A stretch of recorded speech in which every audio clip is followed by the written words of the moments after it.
கரை, அதாவது கரசாமி. தனுஷோட பேர் இந்த படத்துல கரசாமி. அதைத்தான் சுருக்கமா கரை அப்படின்னு இந்த படத்துக்கு தலைப்பு வச்சிருக்காங்க.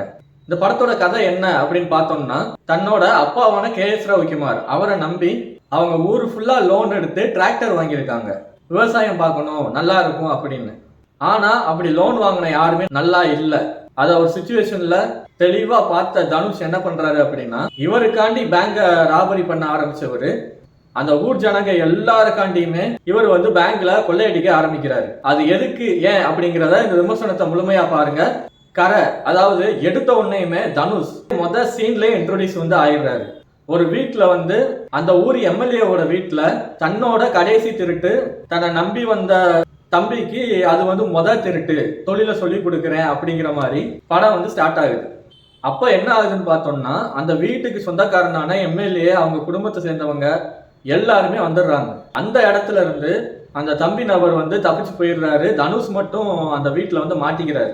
ரொம்ப பயங்கரமா எதிர்பார்க்காத மாதிரி அவர் வந்து அந்த வீட்டுல மாட்டிக்கிறாரு. அதுக்கப்புறம் என்னங்க பண்ணுவாங்க, போலீஸ் ஸ்டேஷன் கூட்டு போய் அவரை வந்து ஒப்படைச்சிடுறாங்க. அப்பதான் ஹீரோயின் வர்றாங்க, மமிதா பைஜு. அதாவது என் புருஷன் வந்து திருடன் கிடையாது, அவர் வந்து EPல வேலை பார்க்கிறாரு, இவர் அப்படிலாம் கிடையாது, தப்பான ஆளை பிடிச்சிருக்கீங்க அப்படின்னு சொல்லிட்டு அவங்க வந்து போலீஸ் ஸ்டேஷன்ல அராஜகம் பண்றாங்க. அப்ப தனுஷை வந்து தலையெல்லாம் கட்டி போட்டு வச்சிருக்காங்க. தனுஷ் கிட்ட போய் கேட்கும் போது என்ன மன்னிச்சிரு அப்படின்னு சொன்னோடனே மமிதா பைஜு புரிஞ்சுக்கிறாங்க, இவன் திருடிதான் பண்ணியிருக்கான் அப்படிங்கிறது. சரின்னு அவங்க அங்கிருந்து கிளம்பி போயிடுறாங்க. அங்க வர்ற போலீஸ் ரிட்டையர் ஆக போறாரு. ஆனா சும்மா ரிட்டையர் ஆனா நல்லா இருக்காது, இந்த மாதிரி ஒரு பெரிய கேஸை நான் தான் பிடிச்சேன் அப்படிங்கிற பேரு பிரஸ் மீட் வச்சா எனக்கு வந்து ரொம்ப மதிப்போட நான் வந்து ரிட்டையர் ஆவேன் அப்படின்னு அவரோட உயர் அதிகாரிட்ட சொல்லி அந்த கேஸை அந்த போலீஸ் வந்து வாங்குறாரு. இப்போ அந்த போலீஸ் என்ன பண்றாருன்னா, தனுஷை அவரா அந்த வீட்டில் வந்து மாட்டல, இந்த மாதிரி திருடிட்டு போனவரை போலீஸ் நான் தான் தேடி கண்டுபிடிச்சேன், ஒரு இடத்துல தலைமறைவா இருந்தான், கேஸை திசை திருப்பி வேற மாதிரி கொண்டு போற மாதிரி பிளான் பண்றாரு. அதை கேட்ட தனுஷ் இது வந்து தப்பு சார் அப்படின்னு சொல்லி சொல்றாரு. ஆனா போலீஸ் அதிகாரி அதை கேட்காம தனுஷை போட்டு அடிக்கிறாரு. அப்போ தனுஷ் ஏடா அவ்வளோ அமைதியா இருக்கிறாரு அப்படின்னு பார்த்த இடத்துல அந்நேரம் ஒரு மாசீனா வச்சு அந்த போலீஸ் ஸ்டேஷன்ல இருந்து அவரு சூப்பரா ஒரு விஷயம் பண்ணி அங்கிருந்து எஸ்கேப் ஆகுறாரு. எஸ்கேப் ஆனவர் ஆந்திராவுக்கு போய் மமிதா பைஜு அவங்க ஒய்ஃபோட ஒரு ஹோட்டல்ல சர்வர் வேலை, இலை எடுத்து போற வேலை அப்படின்னு வேலையை பார்த்து நிம்மதியா அவர் வந்து வாழ்ந்துகிட்டு இருக்காரு. ஆனா தன்னோட ஒய்ஃப் கஷ்டப்படுறத வந்து தனுஷால பார்க்க முடியல. நம்மளே சொந்தமா ஒரு கடை வைப்போம் அப்படின்னு ஒய்ஃப்ட சொல்லி லோன் கேட்டு போறாங்க. லோன் கேட்டு போன இடத்துல உங்களுக்கு சொந்தமா எதுவுமே இல்லை, நாங்க எப்படி உங்களுக்கு லோன் தர்றது அப்படின்னு சொல்லி அனுப்புறாங்க. அப்ப தனுஷ் என்ன பண்றாரு, எங்களுக்கு ஊர்ல 8 ஏக்கர் நிலம் இருக்கு, நான் போய் பத்திரத்தை கொண்டு வரேன் அப்படின்னு சொல்லிட்டு தனுஷ் வந்து தன்னோட சொந்த ஊருக்கு போறாரு. அங்க என்ன விஷயம்னா, 16 வருஷமா தன்னோட அப்பாவை பார்க்க போயிட்டு பஸ் ஸ்டாப் வரைக்கும் போயிட்டு திரும்ப வந்துடுவாரு. ஏன் அப்படின்னா, தன்னோட அப்பா வீட்டுல இருந்து அவர் வந்து சில பணங்களை திருடிட்டு சின்ன வயசுல இருந்தே அங்கிருந்து ஓடி போயிருப்பார். இப்ப நம்ம அப்பா மஞ்சள முழிஞ்சா நம்ம அப்பா எப்படி நம்மளை ஏத்துக்குவாரு அப்படிங்கிற சந்தேகத்திலேயே இருப்பார். ஆனா அது எல்லாத்தையும் தாண்டி தனுஷை பார்த்த உடனேயுமே KS ரவிக்குமார் இந்த படத்துல ஒரு வித்தியாசமான ஒரு அப்பா லுக்ல நம்ம எல்லாத்தையுமே கலங்கடிக்கிற மாதிரி ஒரு அரை மணி நேரம் தான் வந்துட்டு போறாரு. அவர் வந்துட்டு போற சீன்ஸ் எல்லாமே அவ்வளோ டச்சா இருக்கு.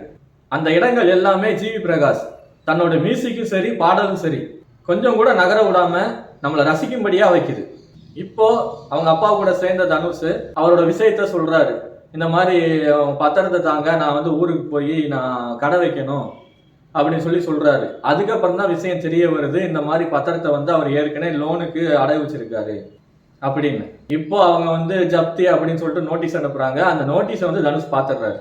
என் பேச்சை கேளுங்க, இந்த மாதிரி ஒரு விஷயம் இருக்கு, ஆளை கூட்டு வந்து இப்படி பண்ணுனா பணமும் வந்துடும், இடத்தையும் நம்ம வித்துடலாம், இல்லைன்னா மொத்தமா பேங்க்காரன் தூக்கிட்டு போயிடுவான் அப்படின்னு சொல்லி சொல்றாரு. ஆனா KS ரவிக்குமார் என்ன நடந்தாலும் நான் பத்திரத்தை திருப்பிடுவேன், இடத்த நான் விற்க மாட்டேன் அப்படின்னு பிடிவாதமா இருக்காரு. அப்படி பிடிவாதமா இருக்கக்கூடிய KS ரவிக்குமார் திடீர்னு தூங்கிக்கிட்டு இருக்கும் போது இறந்துடுறாரு. என்னன்னா, தன்னோட பையன் 16 வருஷமா காணாம போயிட்டான், அவன் வந்து திரும்ப வீட்டுக்கு வந்துட்டான் அப்படின்னு அவனை வந்து பார்த்துட்டு அவர் மனசுல சில பல குழப்பங்கள், அந்த பத்திரம் சம்பந்தப்பட்ட விஷயங்கள் இதெல்லாம் போட்டு மனசை உருட்டிக்கிட்டே இருந்து தூங்கும் போது அவர் வந்து இறந்து போயிடுறாரு.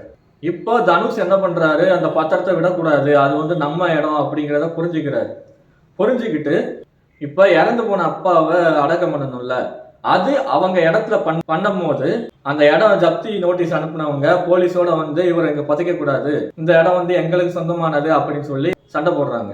சரின்னு தனுஷ் வந்து ஒரு வாரம் 7 நாள் அவங்க அப்பாவை தாங்க முடியாத ஒரு சுச்சுவேஷனா ரொம்ப ஃபீலிங்கா இது வரைக்கும் இப்படி ஒரு விஷயத்த பண்ணாத மாதிரி அப்படி ஒரு விஷயத்த பண்றாரு. அதாவது 7 நாள் அவர் எங்க இருந்தாரு அப்படிங்கிறத நீங்க கண்டிப்பா படத்துல தான் பார்க்கணும். இப்போ தனுஷுக்கு என்ன பண்றது அப்படிங்கும் போது கருணாஸ் எல்லாரும் சேர்ந்து பேசுறாங்க. நான் வந்து ஒரு திருடன், எனக்கு திருடுறதை தவிர வேற எதுவுமே தெரியாது, அதனால நான் இந்த பேங்க்ல திருட போறேன் அப்படின்னு சொல்லிட்டு 3 பேரும் சேர்ந்து பிளான் பண்ணி அந்த பேங்க்ல திருட போறாங்க. திருட போன இடத்துல பணம் இல்லை. அந்த பேங்க் மேனேஜர் என்ன பண்ணியிருக்காரு அப்படிங்கிறது நீங்க அந்த படத்துல தான் பார்க்கணும். சரி, ஒரு பேங்க் போய் தானே காணோம், அடுத்த பேங்க் போவோம் அப்படின்னு இன்னொரு பேங்க் போறாரு. அங்க பணத்தை கொள்ளையடிச்சிடுறாரு, 3 லட்ச ரூபா கட்டிடுறாரு. ஆனாலும் இன்னும் 1.5 லட்ச ரூபா கட்டணும் அப்படின்னு சொல்லி அவங்க சொல்றாங்க. அதுக்கப்புறம் என்ன நடக்குது அப்படின்னா, அதையும் எதுவோ பண்ணி தன்னோட அப்பாவை வந்து அந்த இடத்துல வந்து அடக்கம் பண்ணிடுறாரு. ஆனா கதை இது இல்ல. படத்துல full and full bank robbery. Hollywood படத்துல எல்லாம் ஒரு ராபரி பண்ணிருப்பாங்க, அதை விட இது வந்து ஒரு விண்டேஜ் ராபரி. அந்த ராபரி எதுக்கு அப்படிங்கிற விஷயத்த நான் சொல்லிட்டேன். ஆனா அந்த ராபரி எப்படி நடக்குது அதுதாங்க இந்த படமே.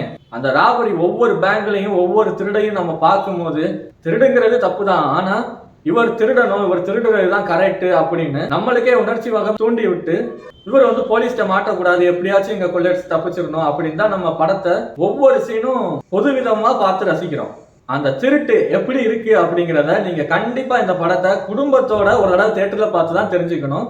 அது மட்டும் இல்லாம இந்த படத்துல அப்பா மகனுக்குள்ள என்ன நடந்துச்சு, என்ன சென்டிமெண்ட், ஒய்ஃபுக்கும் ஹஸ்பண்டுக்கும் உள்ள என்ன அண்டர்ஸ்டாண்டிங், கிளைமேக்ஸ்ல தன்னோட அம்மா கிட்ட அப்பா இறந்ததுக்கு நான் தான் காரணம் அப்படின்னு சொல்லி அழுகிற தனுஷ், இந்த திருடனை பிடிச்சே ஆகணும் அப்படிங்கிற வெறித்தனமான ஒரு போலீஸ், இப்படி பல கதைகள் வந்து இந்த படத்தை ஒரு புதுவிதமான தமிழ் சினிமாவா கொண்டு வந்திருக்காங்க. கண்டிப்பா மறுபடியும் சொல்றேன், குடும்பத்தோட இந்த வாரத்துக்கான இந்த மாதத்திற்கான சிறந்த படம்னே சொல்லி ஆகணும். படத்தை தியேட்டர்ல மிஸ் பண்ணிடாதீங்க, கண்டிப்பா அவரோட பாத்துருங்க. இதோட நான் அடுத்த விமர்சனத்துல உங்களை சந்திக்கிறேன். நன்றி, வணக்கம்.